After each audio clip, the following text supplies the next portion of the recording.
What's going on, everyone? This is Rich here from One Nation Radio and the Social Suplex Podcast Network, joined as always by James. James, what's going on, man? Not too much. Just watch my Vikings get whooped, so I don't want to talk about football. Let's talk about pro wrestling. Well, goddamn. Who did they lose to? The worst team in football, the Buffalo Bills. My God. Yeah, man, that's not really not ideal. Not too ideal. But And they play the Rams on Thursday. The Rams are good, right? The Rams are great. Okay. Yeah. So could be 1-2-1. Yeah, man. I don't really follow who's really good and too much anymore. I'll check in on to see what Aaron Rodgers is doing and things of that sort. But yeah, man, WWE, it's been quite a week in the fallout of Hell in a Cell. Got a new champion crown, a new WWE champion crown, I might add, in Becky Lynch, the real WWE champion as it stands, in my opinion. And we've got a lot to get into. Hell in a Cell, we got NXT. We've also got Shawn Michaels coming out of retirement, so they say. So I guess we can begin with WWE Hell in a Cell. This is going to be the One Nation live format. So if you were checking this out on the YouTube, or you're checking this out on the Wrestling Squared Circle, send in a question. We got you. But James, what were your overall thoughts on Hell in a Cell? I thought it was a thumbs up show. I was right there with probably 2 thumbs up until the last 3 matches.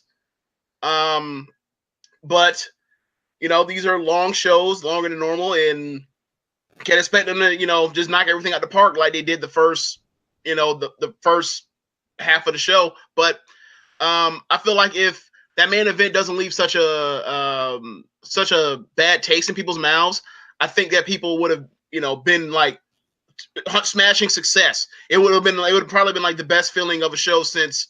Hell, like stacking back-to-back shows between that and also SummerSlam, we'd be like, we might, WWE television might not be there, but like they're going to give us good big shows. And that one kind of was like, you're almost there. You almost had it. Almost. Yeah, they definitely disappointed me throughout the last 3 matches on this show, culminating in that Reigns and Strowman match where they featured a Hell in a Cell match that ended with no winner in a no contest. This is worse than Bray Wyatt bringing his fat body out there to ruin the Seth Rollins and Roman Reigns match. This is not Kane making his debut in one of the most shocking moments ever. This is this company protecting Roman Reigns and Braun Strowman from jobs that they don't want either of them to do. So if you don't want either of them losing, why book the match? Why waste our time? Oh, they have to build, for Saudi Arabia, which is a whole nother can of worms. But do they though? Like, they gave them like the most glorified house show maybe of all time. Back in what was that? The end of April, late April, early May, whatever that was. They gave them this all-time house show. Do they really need to have to protect these 2 guys when one of them is in the title match and they're going to be facing Brock Lesnar or whoever else, or it's going to be those 2 guys that eventually have this big match in a 3-way down the road eventually, because obviously he screwed over 2 guys, Lesnar. Like, do they really need to do that? The thing is, like, if you weren't going to take the belt off of Reigns, and you didn't want like Strowman's cash, even though Strowman's cash in like goes in the shitter anyway. I don't know what else they were supposed to do. They could have just done a finish, like just have Lesnar F5 him on top of him or something like that. I don't know. They did that, and then he rolled off, and then it was just waved off. It was waved on the same night where Randy Orton told this geek of a ref that acted like he'd never seen any Hell in a Cell match ever in his entire life, told him to count the pin, and then they immediately stretcher off Jeff Hardy. These 2 have what was at the beginning of a pretty good Hell in a Cell match, and then their homeboys just decided to do. Well, they just want to do some bumps. All right, they just want to do some bumps. I can't tell you like the frustration that I had watching all those geeks run out to the ring to do nothing and take the bumps that neither Reigns or Strowman wanted to take or they didn't want them to take. Well, okay, so my immediate thought was, getting aside from what they did with the finish, which was just stupid, right? Just dumb. Shouldn't have done that. You fuck finished the Hell in a Cell. They said they can't hear you. What the fuck? How? Really? How can they not hear you? I don't. Oh, hold on. How about now? Can you hear James now? Can y'all hear me? Yes, no, maybe so. We will find out in just a moment. Oh, yeah. Latency. This man was talking on mute for minutes. Was I, though? I think so. Because my thing is, if I'm on mute, then you wouldn't be able to hear me either. Huh. Maybe just because it's going to my headphones. Go to YouTube, y'all.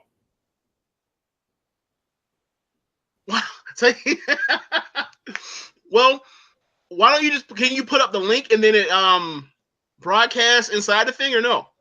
We're gonna find out. We're working with this one live on the fly, y'all. So have fun. So I'll have to chop all this up, but we'll make it do what it does. Let me find the link here.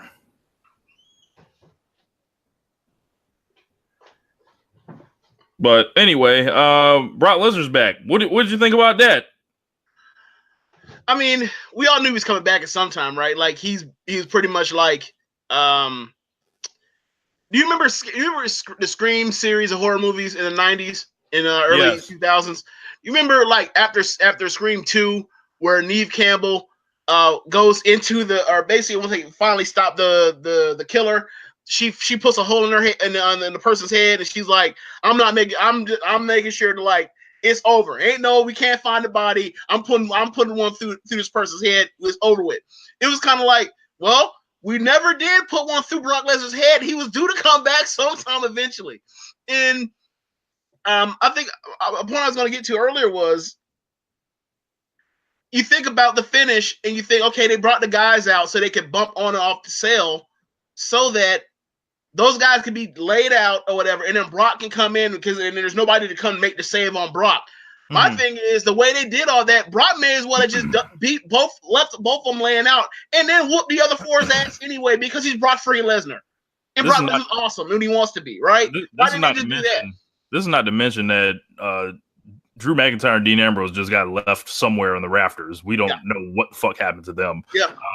Ziggler. Yeah, go ahead. Another part is like they told the story at SummerSlam that Brock Lesnar is far more concerned about Strowman than he is Roman Reigns. So when he gives him the F5 onto Strowman, they should just let Strowman get pinned and just moved on and been like, blah blah blah.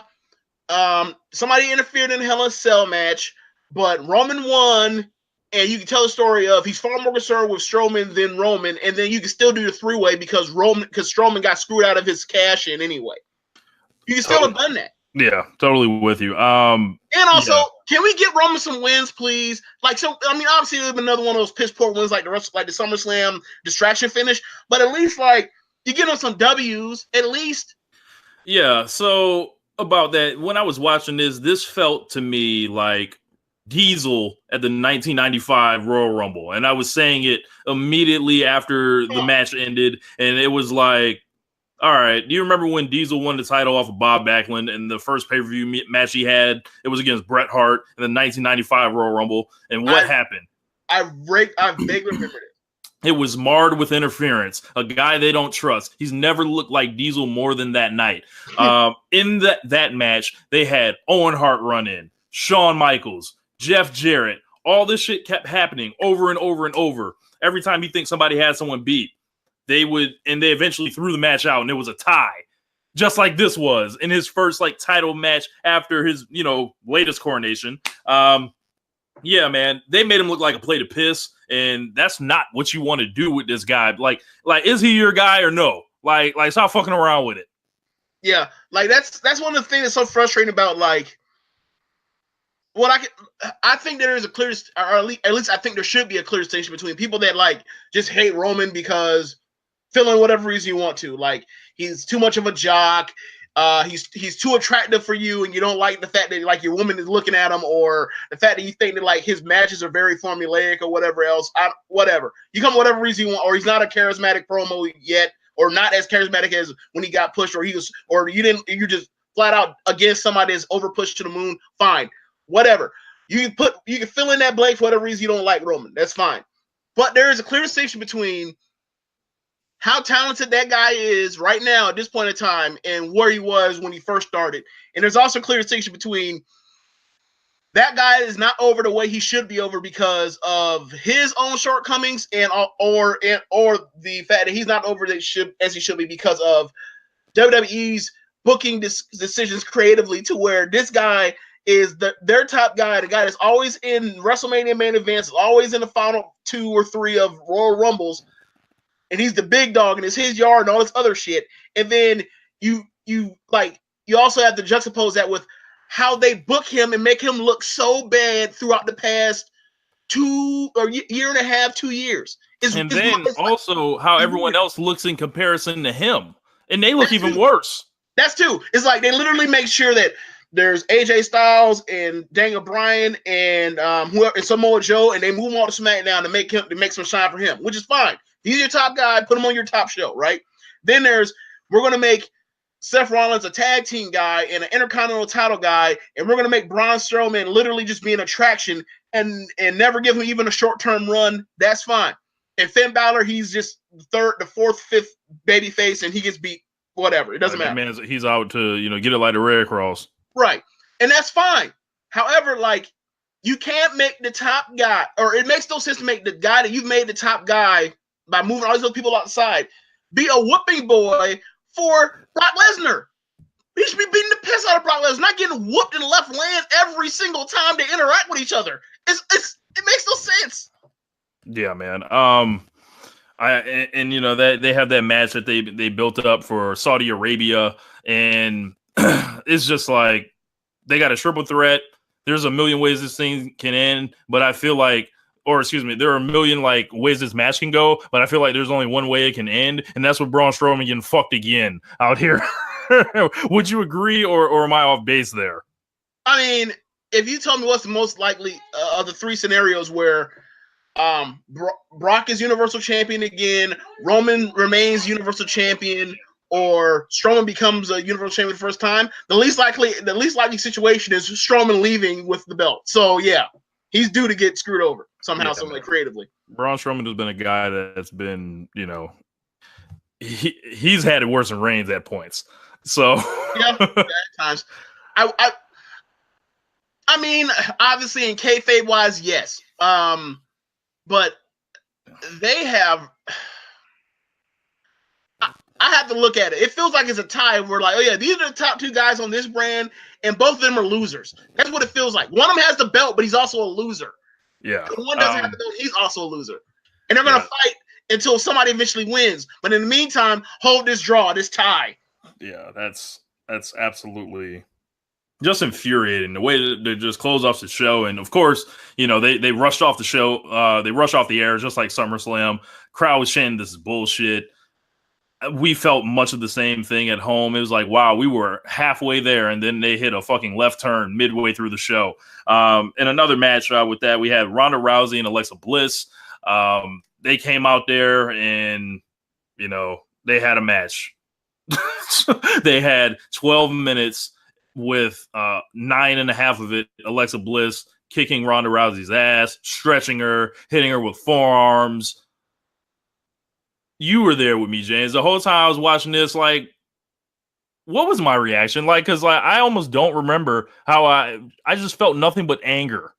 Well, I didn't really pick up anger from you as much as like flabbergasted. Like, what are they doing? Did they not realize that even with a broken rib or broken ribs, that Ronda Rousey would still beat her within a minute? Like, yeah. So that's kind of what I felt when you was just like, why would they do this other than we have to tell stories and Ronda's really good at selling? Carry me a second. I'm gonna go grab my charger for the laptop. Okay. I don't know how to carry anything because I'm not the producer, but I guess I'll just continue talking to get my Mike Simpson's VV on to his Brian Alvarez. Yeah, I thought the match was okay, but I guess we kind of got spoiled with what we've been getting with Ronda Rousey on pay-per-view and thought that every match is going to be very good and creatively put together very well and well thought out with the story. I thought the story was a good story on paper, but just the layout of it was wonky, where they have the match where she's hurt with her ribs, and so you think, okay, the whole match is going to be her, selling ribs, and Alexa is going to, basically dominate by just from the get-go because she's so hurt. They really didn't do that. They more or less did Ronda has hurt ribs, but she's not selling the ribs, and she's kicking Alexa's ass, and then she's about to put her away within 2 or 3 minutes, and then her ribs just give out, and then you have Alexa dominate the rest of the match, and then she does the face, which is now her version of the Hulk up, and then all of a sudden, like, ribs don't hurt no more. Time to put you in this armbar and send you home. Like, bruh, just feels like y'all just trying to steal minutes on a long pay-per-view show anyway. Yeah, man. Ronda Rousey, they made her feel extra regular, unseasoned, no spice, no sauce, no nothing. And her going 12 minutes like with Alexa Bliss was just like, I don't know if this was some type of attempt to save face for Alexa Bliss's kayfabe accomplishments, for her being a 5-time champion and them not want to discard her like that. But if that was the case, then why the fuck did they do that exactly last month? Like this, I don't know. Maybe you do the killing and the blow off in the rematch. Maybe, I don't know. Yeah, I mean, if looking at it now, yeah, that would have made more sense. But a lot of this stuff is booked by the seat of your pants, week to week stuff, and they go from the next show. Like, what's the big show? This one. All right, well, we'll focus on the big show right now, and then we'll continue going. So, I don't really think there was much of a thought there for that one, but it would have made more sense for her to be selling ribs the first time, and then you wonder, maybe Alexa does retain. She finds a way to lose herself out, and then the second match, she gets the rematch. Then she just leaves no doubt, and then it's over with, and you can move on. But then again, I guess doing it this way more or less protects Alexa, because she it really wouldn't do her any good to get whooped on, and then she then goes and wrestles Alexa. I'm sorry, Alexa. I got Trish Stratus. That wouldn't have been that good of a look either. But I don't know. Like, I think Trish is going to end up losing anyway. So I don't know if, like, I think she would have got her heat. I think she would have got her heat back anyway eventually. Goddamn. Yeah, I can't even think about Evolution right now. There's just so much going on the internet. Look, there's leaked cards. We don't know what's real. We still trying to figure out.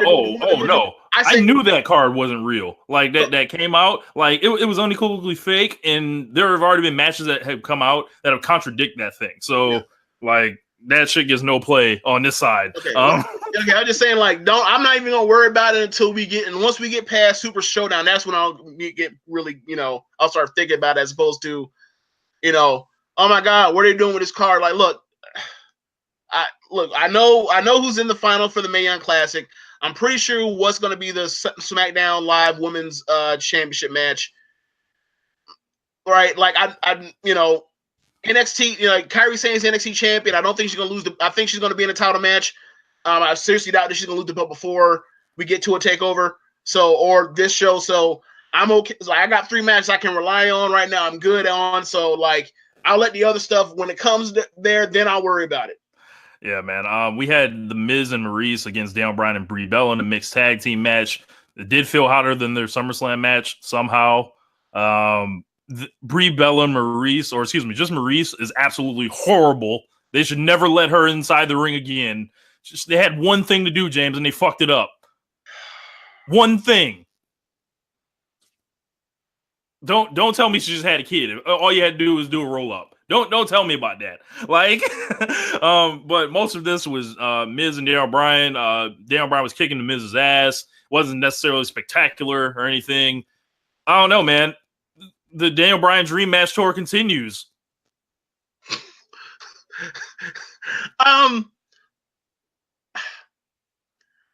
I think this is just a stopgap match, period. Like they just did this, they just did this for one reason and one reason only, was because we're gonna get this in Australia, and who knows when else we're gonna get it.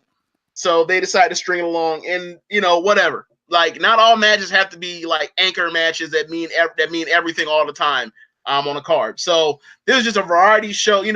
Vince always wants to do sports entertainment, and that's a variety match to break up the monotony of singles excellence between two people with grudges or whatever else. They want to throw some Family Feud shit on there. Fine, whatever. Like, for that, and I looked at it that I graded it on the curve of it was just some sports entertainment Family Feud shit, and for me, like, I enjoyed it. As you can tell by whenever Daniel Bryan was doing the yes chants, I was yelling "Bree" much to piss you off. So I was okay with this match. Yeah, I was just sad. Nothing else really to say. It's just like, wow, Daniel Bryan, a guy that was literally like God smiling down upon you as a company, literally breaking, all types of, media, every outlet, trending topic when he unretires. And this is just, it's just the Dream Match Tour continues.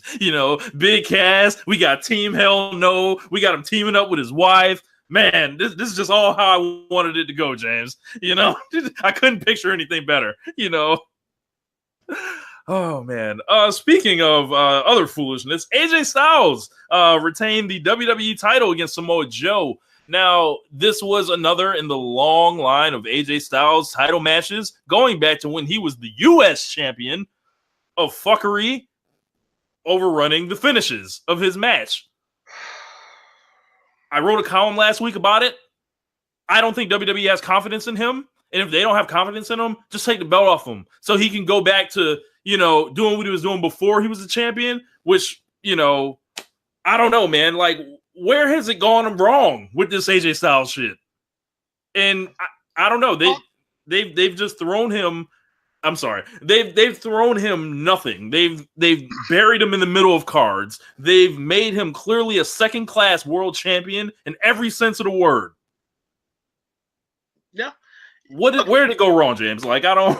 Well, it went wrong when they decided, like, we want like the very good matches from AJ Styles to be on TV and not on pay-per-view, and we're going to get in the way by putting them lower on the card than where they probably should be, by being a second main event or to Roman Reigns' main event or whatever you want to do. And then we're going to do these weird finishes that always like leave you wanting more. You're always left leaving these AJs, or most of the time when you get these weird finishes, you're always left wanting more. And then eventually, like, the feeling of emptiness turns into apathy.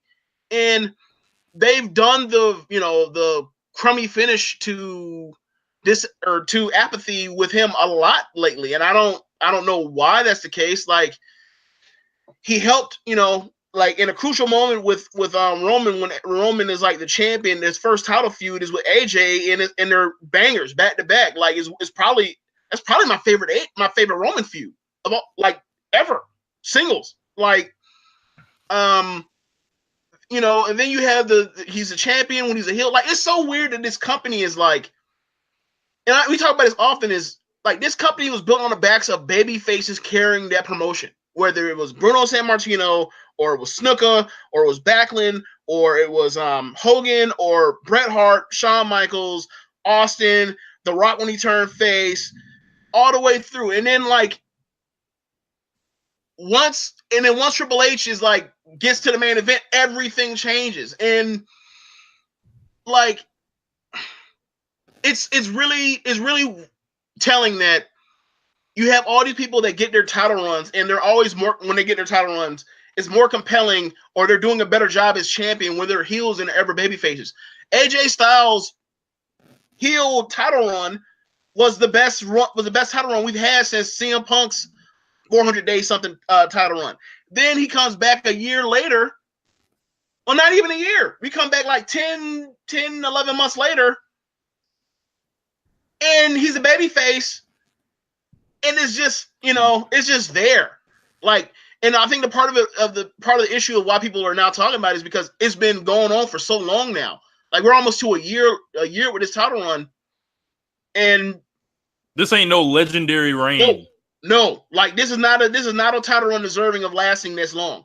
And the only explanation I can come up with is they're saving stuff with Daniel Bryan or Miz become champion, or because they're trying to have them at the title. But like this just isn't. Like the matches are there, like the wrestling's there at certain points, at certain times. Like, the Survivor Series match with Brock, the wrestling was there. When he's doing multiple man matches, like the Fastlane match, when it was like a 6-way or 7-way, I can't remember. There was a Cena match on TV that was pretty good. You got that there. You got the 2 Andrade matches are there. Like the Rusev match is there, but that's just a one-off because we all know that Rusev is a guy that's really over, but like that is a guy that's more over than his push. And it's not going to go nowhere, really. And that was a one-off. He was a bum in a muff. Yeah. We got him out of there. Like, but when we're doing, Nakamura and we're doing screw job, weird finishes, wacky finishes that get, they get rematched up, and then, like, the stipulation of the matches don't actually solve for what happened in the story. Like, there's a disconnect right now there's just a disconnect in the booking. It just is. And like, that's indicative of all the stuff that's going up and down the roster, but you would think that they would take more care for, AJ is at worst their number 3 guy in the entire main roster every single day. So it's really weird for them to treat him like this. And he's the number 1 guy on his own brand. So it's like, where's the care here? I don't get it. You get the vibe that they trust him, but they don't trust him that much, which is fucking strange since you've had this guy on SmackDown from day one coming out the gates flying. And it's another like disappointment. It's like, is there like, I had a guy comment on the column, like, is it too much to say, hey, we're gonna, like, is it too far of a theory to say we're gonna take these guys that were in other places and AJ Styles happens to be one of them when he was booked with Nakamura and now when he's booked with Samoa Joe, to book them in bad feuds out of a fucking flex? Like, out of like just to show that we fucking own them now and they're not as good as the WWE guys. I don't think that's a ludicrous assumption to make. We've seen them do them cool dudes down for their own even though they own them and they can make money off of them and they're your guys now. Like, is there something to that? Because I think there is. I mean, there could be, but like, I just can't go with that when you're like, I just can't go with that when you're doing enough to say, okay, we're going to put you on the cover of the freaking video game. We're going to, and I don't know whose decision is. I know sometimes too it's up to 2K or whatever, so they make their suggestion of who's on the cover. But covers are fan favorites. They can't put Roman on that cover. People will fucking riot. What are they going to do? Not buy the game? People will say they won't have buy the game, and they'll probably get weeks of negative press on it. I mean, he's the top guy in the company on the everyday roster, so why shouldn't he be on the game? Put him on the cover. What y'all scared of? But beside the point, like, AJ's clearly got to deserve to be on. They're terrified about Roman Reigns. AJ is clearly somebody that's worthy of being on the cover. But what I'm saying is, there could be something. You might be onto something with these guys are people that came from the Land of Misfit Toys, and they're not the guys we picked, but they got over. So damn it, we're going to push them, but we're going to push to a certain level. But like, if that's the case, and like, I don't see like why. If that's the case, and like, why is not Miz not have been the champion by this point in time when he came from Raw to SmackDown after blowing up on SmackDown, going to Raw, making Raw the better show at the time he was there, and then coming back to SmackDown somehow even hotter. Like, they had agendas and they had stuff in the way that prevented that. There was a guy that's from Canada by way of India who won the Mrs. World title, I feel like. So, yeah, AJ Styles and Samoa Joe are now booked in a rematch that is not just a submission match, which would have cured, whatever booking this would have been. They did the Undertaker Brock Lesnar finish with the tap, and they, stretched this out into now a no DQ, no countout match. And more bullshit's on deck. But Rich, what happened in the last match? A submission that was not called. No. They asked for a no DQ, no count out match where there must be a winner. There was a winner. The last match featured no disqualification, no count out, and there was a winner. The fuck? Yeah, I don't know how anyone can come on here, look me in my face, and say this makes sense. Like, this is the story you're being told, James. The highlight, the highlight of the night: Drew McIntyre and Dolph Ziggler retained the Raw Tag Team Championships over Rollins and Ambrose in one of the better matches on the WWE main roster this year. McIntyre looks like he's a superstar. Ziggler looks like he's just a guy that got, he's nurturing along a hot act right now. He has a lotto ticket. He has a lotto ticket in his pocket. That's a winner. That's what Ambrose, Ambrose was a guy that made a hot return and then, whatever. And Seth Rollins has been the WWE Wrestler of the Year. Now he's taking pinfalls in tag team championship matches. Match was excellent. At the finishing sequence, I think it went up to a whole nother level. There were long parts of the match where there wasn't too much happening, but then the end got so freaking good. I think you can forgive that. And I thought this was an example of WWE pulling their heads out of their asses with the tag team division, because the belts have been in the dumpster the entire year, not only on Raw, but on SmackDown as well. I wrote in my preview, don't tell me these belts mean anything, show me. And I feel like they did show me that, these belts mean something. And even though I predicted that the Shield would win, I think leaving them on Ziggler and McIntyre is a decent enough position right now, because you're obviously not having Drew McIntyre go up the card and challenge for the world title now. You can just keep him marinating and slow cooking, because he's been slow cooking all year. And I think by the time we get to the Royal Rumble, he's going to be someone to watch out for. Maybe not to win, but maybe a Final Four. Like, I think yes, he'll be in the Final Four, but I think he won't get if I were them, I would hold off on the champion, the title picture program for McIntyre until like SummerSlam time next year. If like there's a few, I feel like they're not. I feel like, clearly he's the guy they're going to give a push to. He deserved, rightfully so. Like, the dude checks off all the boxes, right? I saw that the first night when they did Brooklyn 3. Like, I was like, oh yeah, this is like when Vince would be like, oh yeah, I remember you. Oh, you can really, really wrestle now. You can you carry yourself like a main eventer now. Definitely. Like, so for me, I think that is there, but he's a heel. So you might get a little bit more love, but because he gets to do dastardly things. But I don't know. Like, I think they might even want to slow down, because what do you think is gonna what would he be doing at WrestleMania 35? For if you were quote unquote Vince and you were trying to shotgun him, what would you be doing with him at WrestleMania 35? You would be challenging Roman Reigns for the title. But that's not exactly where they want to go. They like to have Roman Reigns going in as a challenger, even though he should be going in as a champion at this point. And also, the intrigue should be who's going to beat him.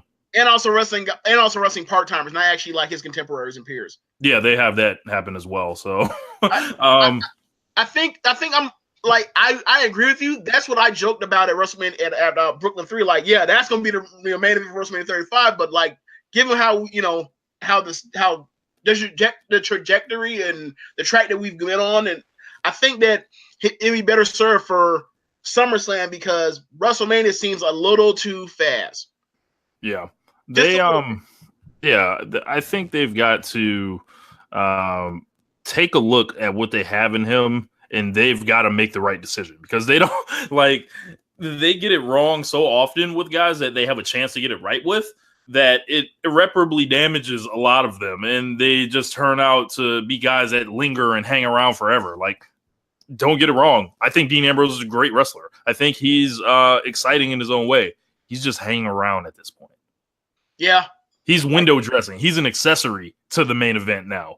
He's not like you can't build a show around him right now. And that's because they walk these dudes up to the ledge, they walk them down the aisle, and then they say, fuck it, we're not marrying you. And we're leaving you there, essentially. And all these dudes get left holding the fucking bag and then have to essentially, reclaim their lives afterwards. So whatever they do with McIntyre, I just hope they do it right. Moving on, we have a new WWE champion. Yes, Becky Lynch defeats Charlotte Flair 1, 2, 3, clean in the middle of the ring for the SmackDown Women's Championship. She is the new champion. Why do I feel like I'm waiting for the other shoe to drop now? Because it's WWE main roster booking. And sooner or later, they're gonna fail somebody, like everybody eventually. Like who? I think I made this point to you the other day. Like who on the main roster that's been on the main roster for like 2 or 3 years, like 24 months, 36 months, is having 2018 be their best year. I don't think you can say that about anyone. Yeah, like Miz 2016, Strowman 2017, like Roman 2016, 2015 or 16 will be that year with the great matches and whatnot. Rollins, but he's not. Maybe Rollins, but but you can say it's 2015. He was actually the champion. Like, yes, so. and he was having incredible matches just as well too, and he was doing more flashy stuff as a chicken shit heel in big matches. Go figure. Yeah. Ambrose, no. But what'd you think of this match though? I know there were a couple moments that weren't exactly like smooth or anything. I still feel like it's the best women's title match in months on WWE pay-per-views. It's the best one since at least WrestleMania 34. I'm so glad to see like the Carmella Alexa Bliss era over. It ain't over. It might be over for might be over for Carmella. It might be over for Carmella, but it's not over for Alexa. Yeah, we gotta work on that. Gotta remember, this is a video has been recorded, sir. What are you doing? No, they can't see me. Only when I speak. Oh my God. So no, that was saying I'm trying to get her out of here. Like with the phone. Like, the Marcus Camby. Okay, yes. I thought you were doing another gesture. I was like, yo, I don't know what you're doing. That's a bold move, Cotton. Let's see if it works.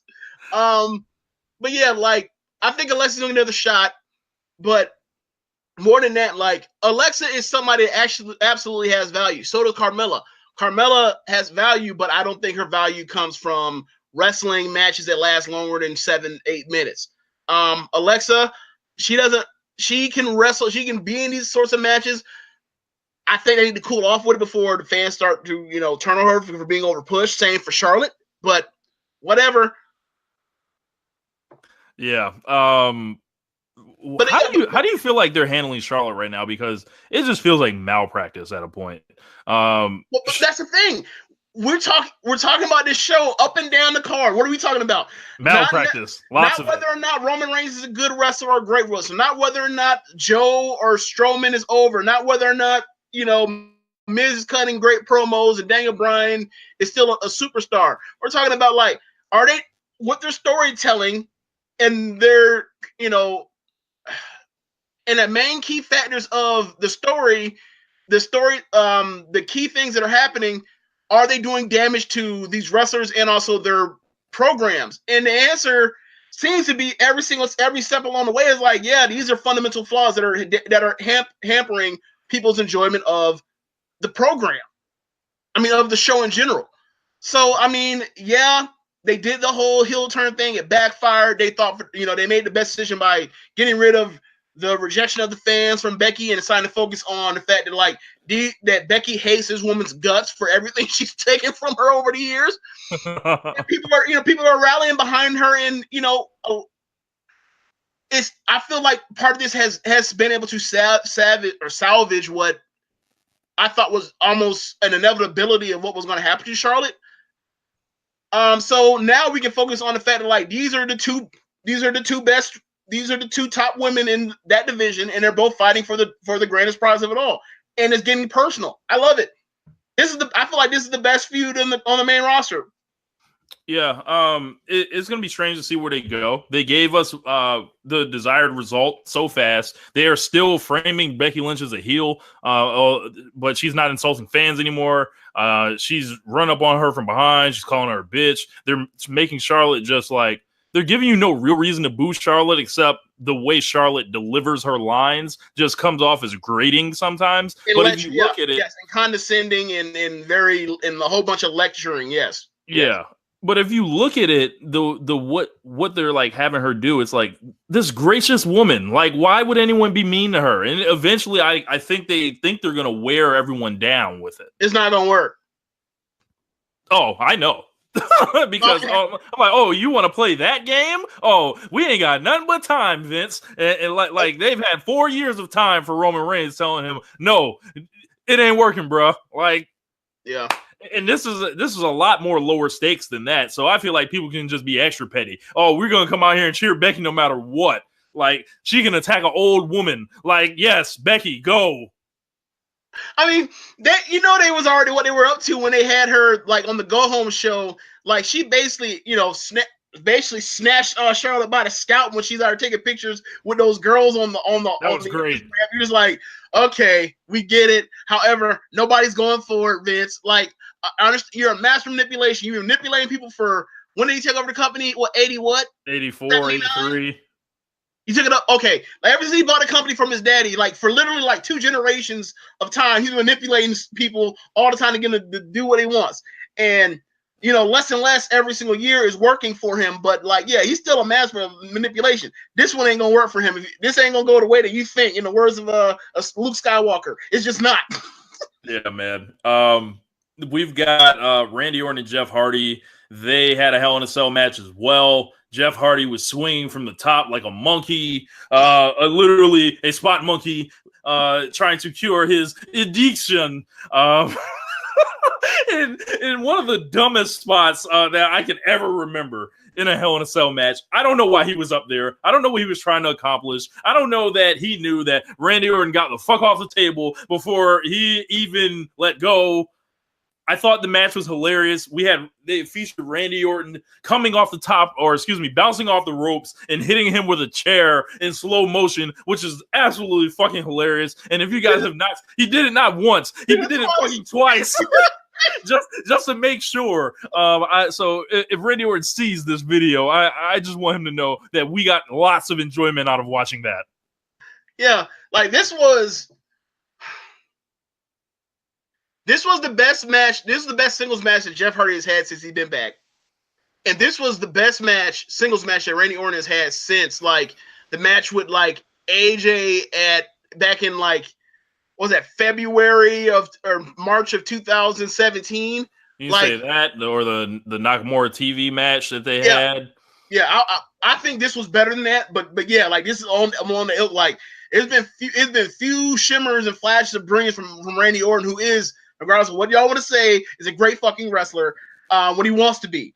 And he kind of felt like, I guess he just wants to total in the mid-card, but like he feels like he's on to something again by basically being like the legend who is a legend killer. He's almost on some Highlander shit. Like, there can only be one, and I'm going to go from place to place to place, like slicing off heads. Yeah. He's definitely getting heated up for something, whether it's a returning Rey Mysterio, whether it's a Daniel Bryan, whether it's an AJ Styles. Yeah. I think you can send him in any of those directions, and then all 3 of those are baby faces that people are not going to want to see get beat on by Randy Orton. So maybe they got something. And another thing is, like, with the screwdriver thing, and then the 2 days later when he's bullying the production geek, and it's almost like he's getting his rocks off by looking at like him mutilating that ear. Like, he's almost turned into like this sadist. He's almost like he's turning into like all lives matter. He's like all lives matter. Suzuki, like he's turned into Minoru Suzuki out here. Like, that man turned into MAGA Suzuki. Like, yeah, this cruel bastard that just wants to hurt and inflict pain on people, and like that might be the new direction, because then he gets to be like more methodical, which is like, great for Randy Orton. He loves being methodical, but like at least like he's gonna figure out, try to do stuff that gross people out or whatever else. And I tell you right now, bro, that whoever decided like over the past few months for him or since SummerSlam to start doing this ear thing with the gauges or like it's brilliant. Like, it's gruesome, but it's not like, oh yeah, that's not PG, you can't do that. Like, there's no blood. He's just it's just skin. Lay the eardrum. Like, it's whoever came up with this should get a raise. Like, it's brilliant. It really is. Yeah, but yeah, that's gonna wrap up Hell in a Cell overall. I thought it was half a great show. After the tag team match, I can't recommend anything. But everything up to the tag team match, I say go out of your way to see. So, Yeah, definitely. So we're gonna move on to, and we're in our live format now. So we would normally chop the audio here, drop the music, but we're gonna go ahead and just talk about the NXT show from what day was that, James? NXT normally on Wednesday, sir. The 19th.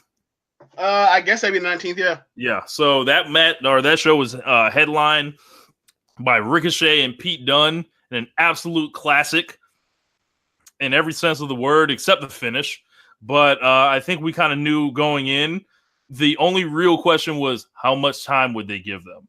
And it feels like they gave them like a whole 30 minutes to go out there and say, hey, do y'all. Yeah, it was, I would say, I think the match started around like, 8:35, whatever, but it was like 25 minutes of a match, or 20, it's over 20 minutes. And it was a great match. Like this is probably like the best worked wrestling match. I can't remember since when, like maybe in WWE, probably Andrade and Gargano, probably. Yeah. They just did so much great creative stuff, and like it was really fun to watch. Like Ricochet, who was his high flyer, and the Bruiserweight, who was this great technical wrestler who literally is out here, torturing people with all types of holes to the arm and the shoulders and elbow. It was great to see them actually, like, a crowd that hot for mat wrestling for that long. And because like they weren't just sitting in rest holds, they were actually like in working holds, going through and like, trying to get a hook on somebody. And then like from there, you just get an explosion of just Ricochet at his best. And strikes and forearms and just a blur of just crazy moves and near falls and sequences. It's just like, I thought it was a 5-star match. Honestly, I really did. Like, I didn't have the audio in. I was listening, it was me, you, and Jeremy, more or less all listen to each other, mark out over all the stuff going on. But like, I thought it was a 5-star match. Like, it was incredible. Let's start with the opening segment. We had Dakota Kai teaming up with Deonna Purrazzo, who I actually ran into last night at the NXT Largo show. So what's up to Deonna Purrazzo? She's like so tiny in person. Like, Yeah. So I just let her know, hey, I was there for Shimmer 100. Really enjoyed your match with Madison Eagles. She said, thank you, and she was very nice. There were 2 other guys with her that were security for NXT. I assumed they're like trainee guys, and then he was like, yeah, man, I'm afraid of her. I was like, yeah, bro, I've seen her work. Like, I was like, I want no smoke, and I grabbed my arm, right in front of her just to let her know. But shouts out to Deonna Purrazzo. She teamed up with Dakota Kai, that geek, against Aaliyah and Lacey Evans.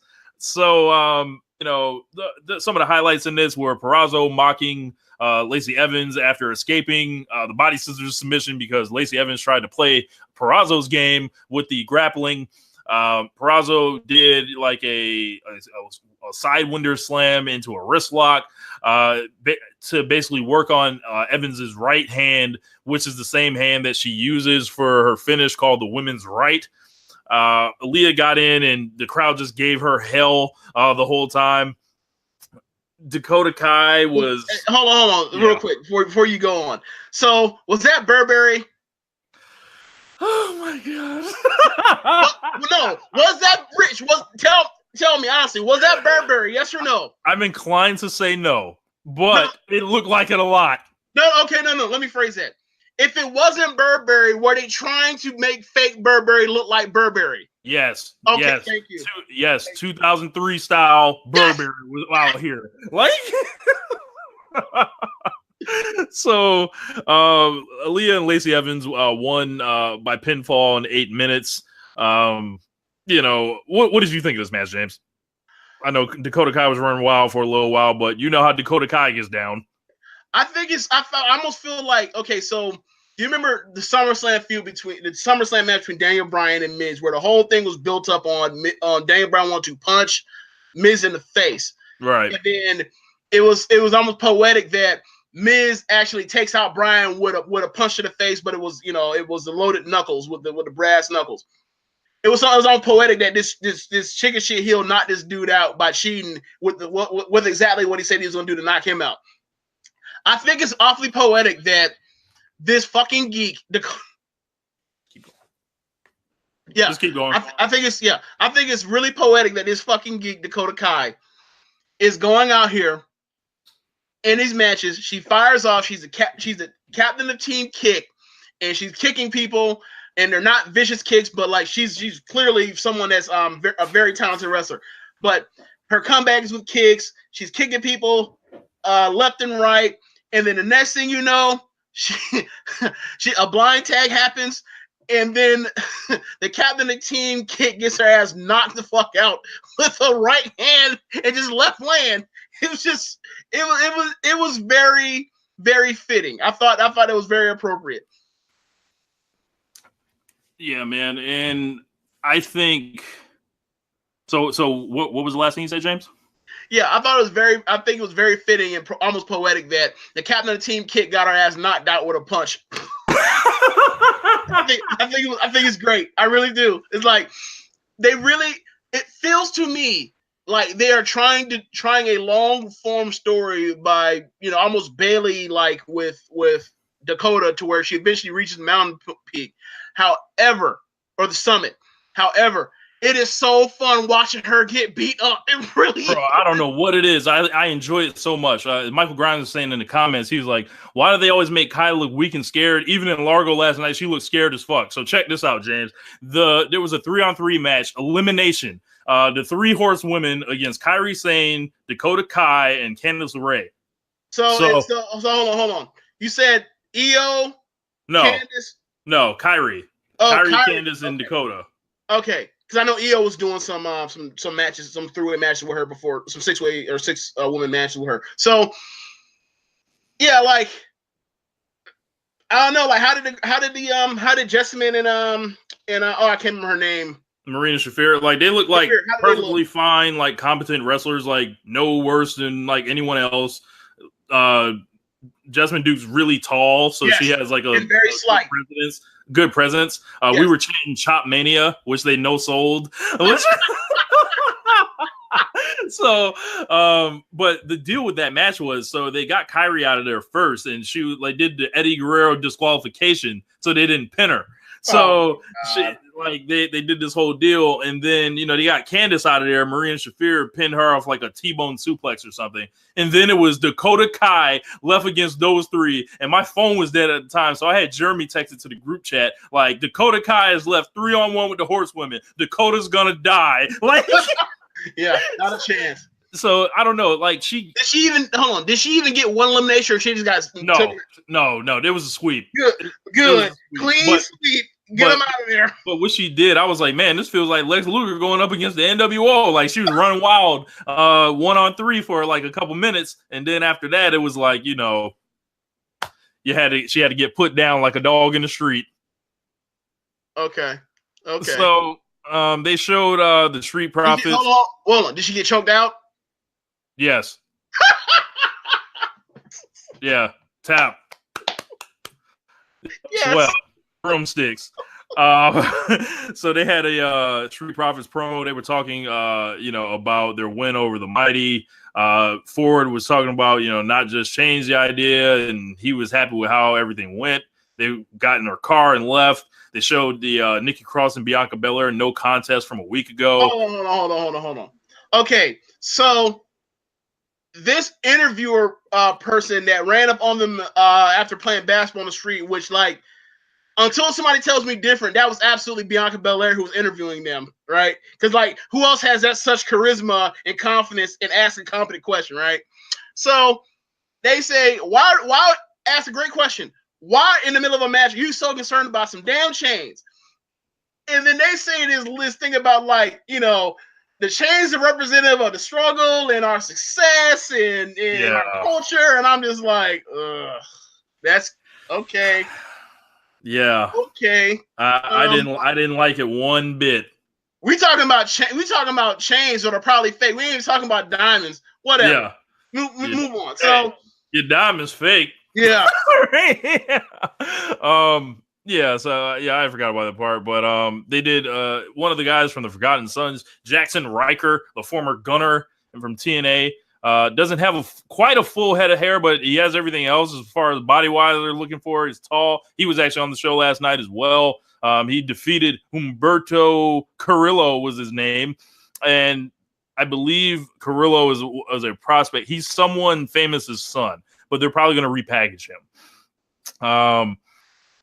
Jackson Riker got that man out of there, and like I did not realize that Jackson Riker was that big and brolic until he took the vest off. It's like you never heard like I think it was Steve Austin or it was maybe DDP or maybe even but anyway, if somebody from the Attitude from the Monday Night Wars era will talk about Scott Hall and say that Scott Hall, when you see him like with a shirt on or whatever else, you're just saying, oh, that's just a guy, whatever else. He's tall, but he's just a guy. And then all of a sudden, he will see him warm up and get his pump going before he come out for a match. And then all of a sudden, like this guy, just like this gangly person, looks like $1 million out of nowhere. Like the second that Jackson took off that jacket, took off that vest, all of a sudden I was like, yo, he looks like Batista.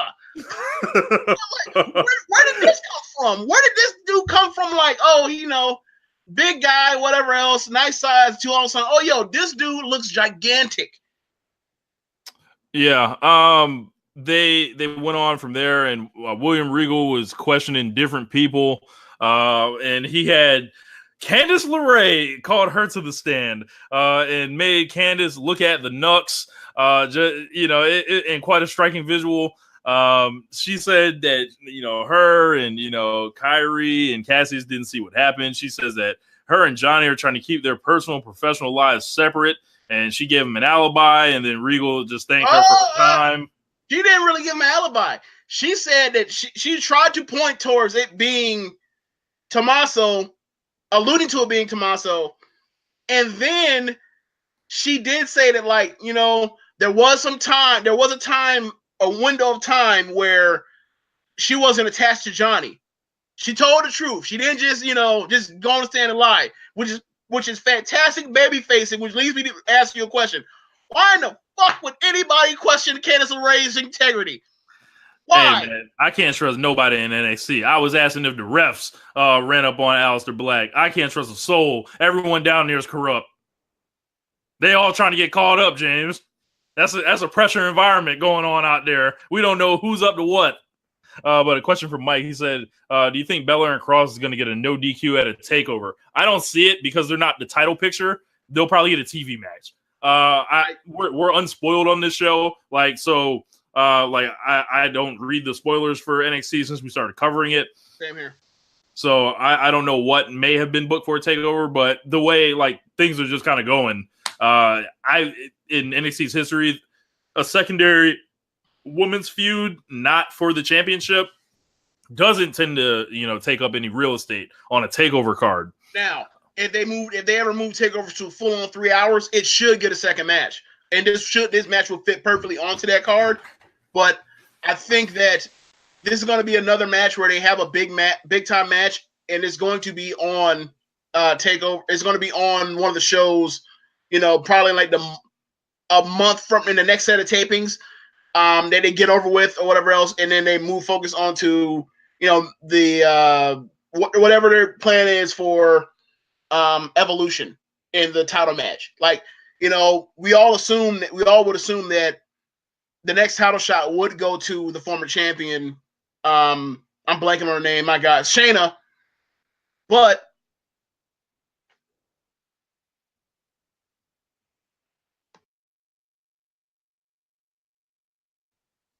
all right, we good.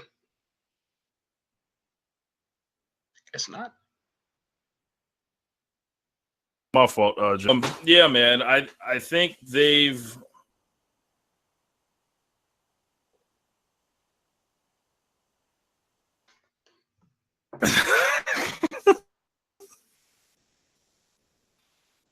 I don't know who's going. Can you hear me?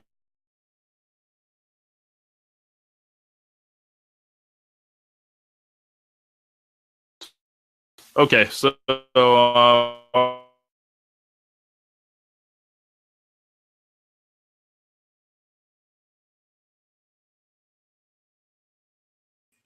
stars, and I think that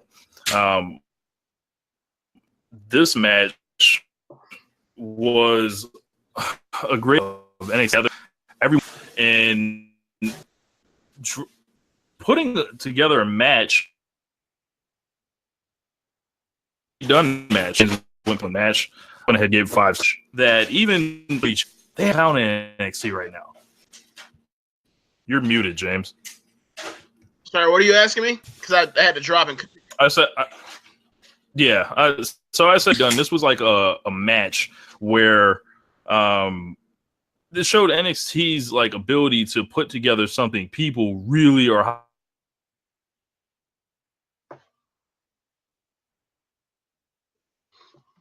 right now.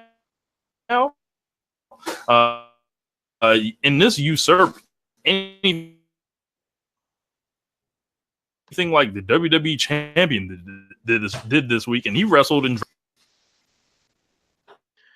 James got broke up again. Yeah, can you hear me?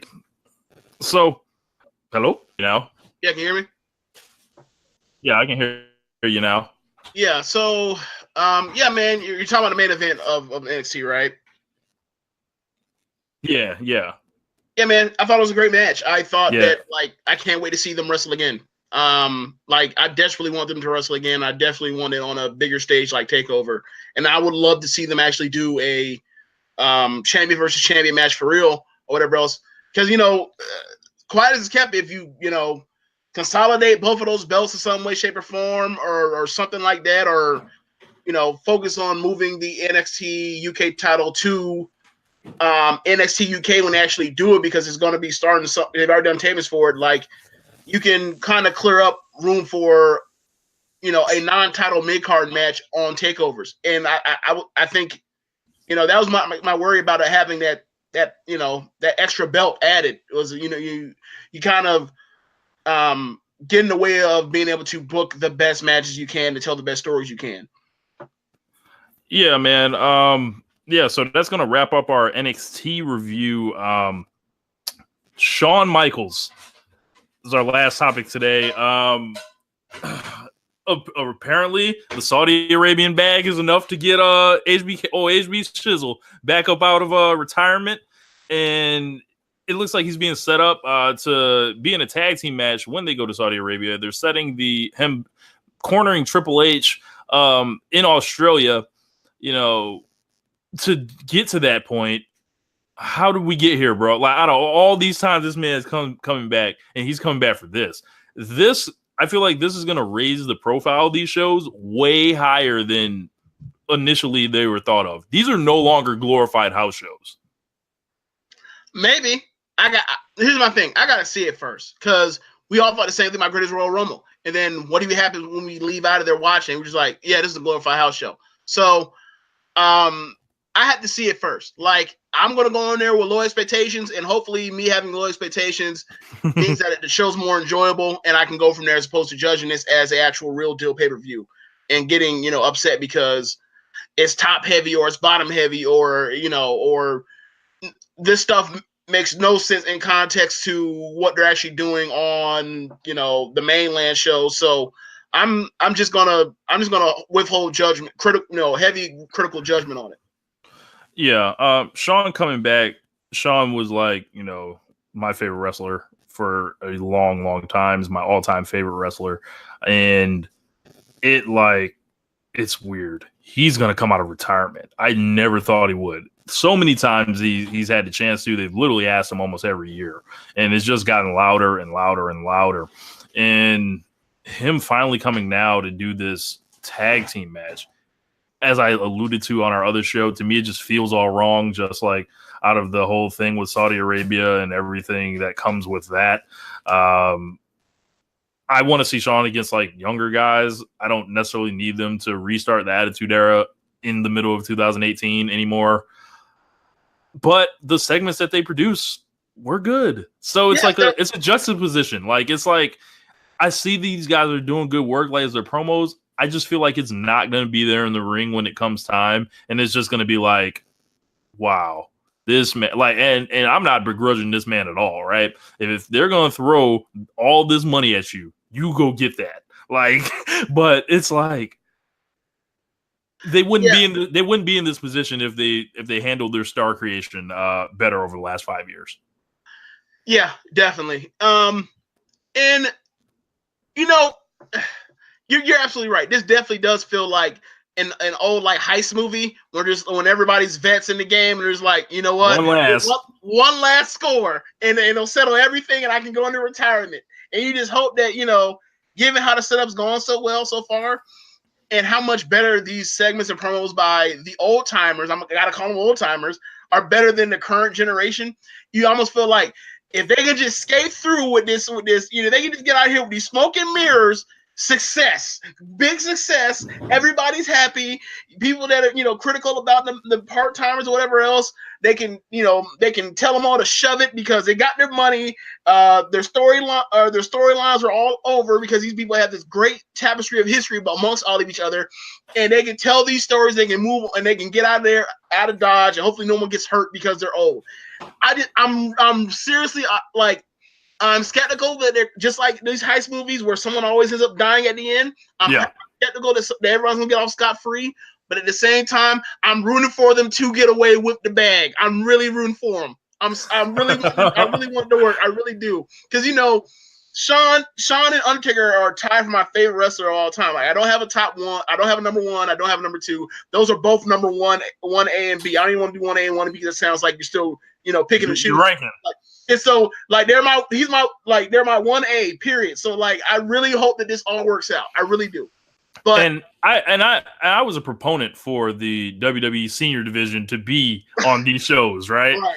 But like, it's like the more that this is going to happen, I feel like it's going to open the floodgates and be like, yo, let's just put them back on WrestleMania. Like, it's like they won't know how to use any type of restraint with it or anything. Absolutely. They have no breaks. Like, I saw a GIF of from a retro Raw of like 19 years ago where like Shane is running down to the ring, but like he runs out down the ramp in full sprint, not realizing how close, given how fast he's going, how close he is to the ring, that like if he doesn't slam the brakes immediately right now, he might Titus O'Neil himself or worse. Or who bust his head today on New Japan? Yoshihashi. So if you guys didn't see this, right, I'll upload a video in the Wrestling Squared Circle.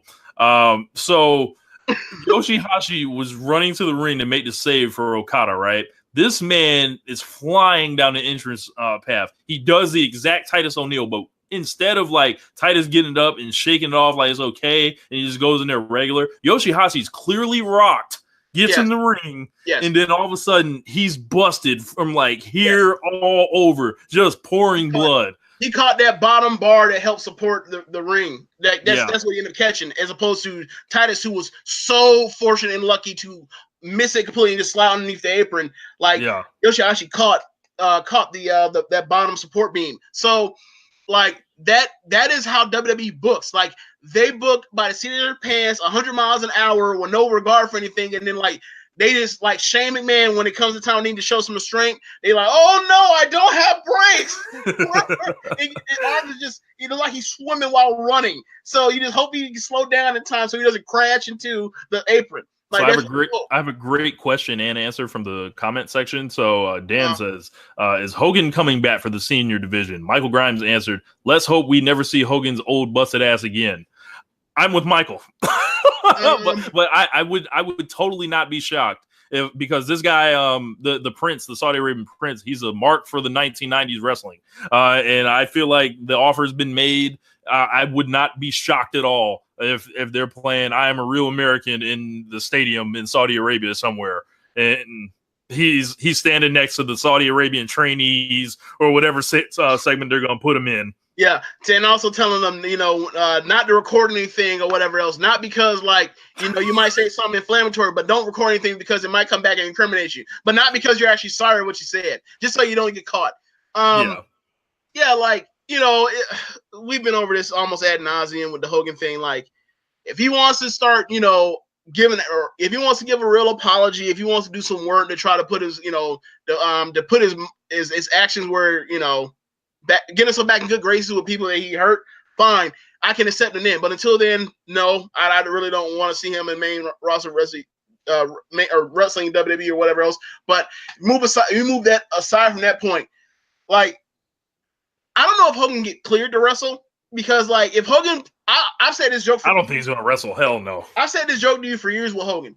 Like, Hogan is one more atomic leg drop from like everything just shattering like glass. Like, just like pick a glass up and drop it on the ground right now, and that's what happened to Hogan. Yes. So, like I understand, like, medical, we advance, whatever, but Hogan is 63. A broken hip will be the end of Hulkamania right then and there. So look, I don't know if you want to play like that. Look, the real alliance to end Hulkamania, the leg drop, like. But yeah, man, I think that's a great place to leave it for today. Hopefully, Shawn, if he comes back, he's as good as we remember. I never have seen a washed up Shawn Michaels, and I feel like Shawn is great enough to make sure that stays the case. And if not, he'll be on the apron half the time. So we won't, get a chance to necessarily know.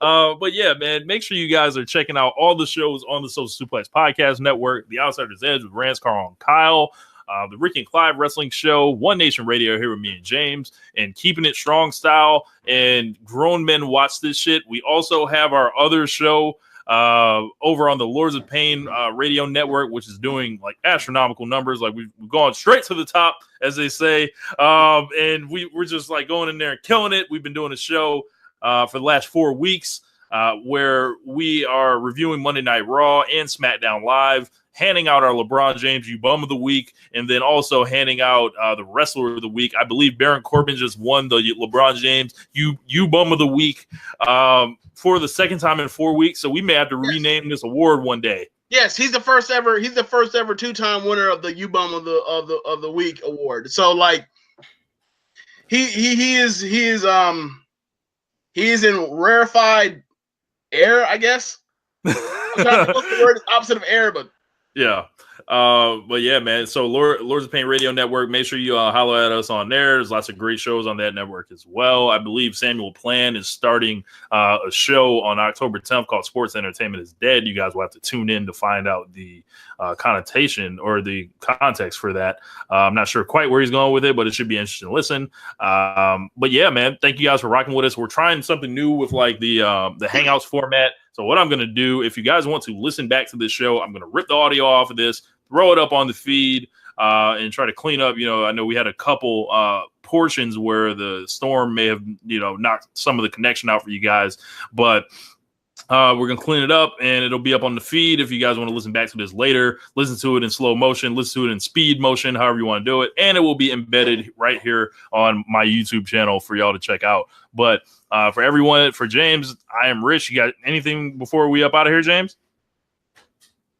Only thing I really got is that the Vikings didn't pay Kirk Cousins $83 million guaranteed over 3 years to come out here and not be able to complete a single I'm not mad, but get a complete first down in the first half against the worst team in football. That's all I got to say. We got 3 years to get this to work. 3 years. I told you Kirk Cousins was sorry. Maybe he's sorry. All I need him to do is be less sorry than oh my God, I can't remember our quarterback from last year. That's how bad our quarterback was. Case Keenum? Case Keenum. Well, I just need to be less sorry than Case Keenum. That's all I need. Unbelievable. He did it for 2 weeks. I need to do it more consistently. That's all. And we are another week closer to Lakers basketball. So can't wait. But we up out of here, y'all. Peace. Later.